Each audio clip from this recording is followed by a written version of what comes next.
좋아하는 사람에게 데이트를 신청하지 않는 이유는 상대가 거절할까봐 두렵기 때문은 아닐까요? 회사 생활에 불평불만을 달고 살지만 창업하거나 이직을 못하는 이유는 실패하면 이라는 두려움 때문일 수 있습니다. 조금 더 정확히 말하면 실패한 뒤에 빠지게 될 절망이 너무나 끔찍하고 고통스럽기 때문입니다. 우리는 자신의 인생의 대부분을 잠재력보다는 두려움을 우선으로 삶을 영위하고 있습니다. 두려움 앞에 멈추고 변명하고 굴복하고 맙니다. 변명과 핑계를 대는데 우리는 두려움을 사용합니다. 그리고 두려움을 정당화합니다. 그렇게 함으로 잃은 게 무엇일지는 제대로 생각해보지도 않은 채로 말입니다. 사실 두려워할 것은 아무것도 없습니다. 적어도 많지는 않습니다. 정말로 목숨이 경각에 달린 두려움은 자연스러운 일입니다. 그런 경우에는 자신의 안전부터 챙기는 것이 맞습니다. 하지만 지금 우리가 상대하는 두려움은 그런 두려움이 아닙니다. 그냥 직면하고 싶지 않은 것은 무엇이든 덮어버리기 위해 두려움을 반창고로 이용합니다. 이제 반창고를 떼어버려야 합니다. 두려움으로 들어가 깊숙이 자리 잡은 무언가를 알아내야 합니다.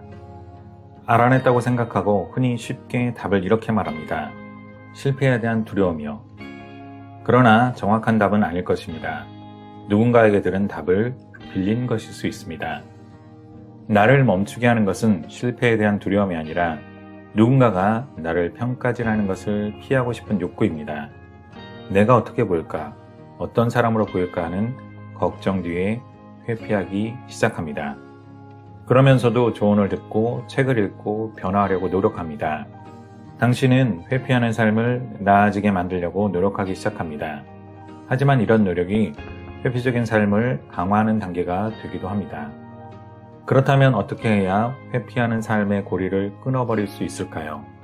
먼저 두려움이 엄습할 때 드는 내적 경험에 주의를 기울여야 합니다. 두려움은 어떤 기분이 드는지 두려움에 동반하는 구체적이고 익숙한 생각이나 느낌, 감정을 생각해 봅시다. 두려움이 어떤 모습을 띠는지 인식하고 나면 보다 상황을 균형 있게 볼 수 있습니다. 두려움을 핑계로 사용하지 않으면서도 두려움과 함께 사는 법을 배울 수 있습니다. 중요한 것은 두려움을 물리치는 것이 아니라 두려움을 느끼더라도 문제없다는 사실을 깨닫는 것입니다. 두려움을 받아들여야 합니다. 평가받기를 두려워하는 대신 누구나 평가를 받기 마련이라는 점을 인정하는 것입니다. 모험하고 행동하는 것은 어느 정도의 두려움을 일으키며 불안에 빠뜨립니다. 큰 모험을 할수록 자아를 더 많이 의식하게 됩니다. 더 많은 두려움을 경험할 것입니다. 하지만 목숨까지 위협하지는 않습니다. 당연히 느껴야 하는 두려움입니다. 두렵다는 것은 살아있다는 뜻입니다. 누구나 두려움을 느낍니다. 그러나 그게 행동하지 않을 핑계가 되지는 않습니다. 두려움은 아무런 힘이 없습니다.